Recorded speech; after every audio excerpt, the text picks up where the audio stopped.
Hi, Kat and Tin. Ayan, nagluluto tayo ng dinner. Si Papsi nasa Mancom sa office.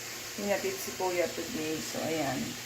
Sinasangkutsa natin ang ating chicken. Bago natin lagyan na adobo marinade na lang nilalagay natin para nakatimpla na. From Marca Pina. Ayan. So, pag lumabot na yung chicken ng konti, lagay na rin natin ang ating papaya. So, ayan. Sinasangkutsa pa natin ang ating chicken. Stay safe, Kat and Tin. So, ayan. Lord, patuloy mo pong alagaan si Kati at si Christine. Huwag mo po silang papabayaan. Lagi mo po silang patnubayan. Lord, pati po kami ni Papsi, our parents, our brothers and sisters and their families. So, sana maging ligtas po kaming lahat.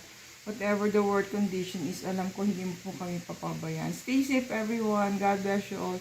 Thank you for watching. See you on our next video.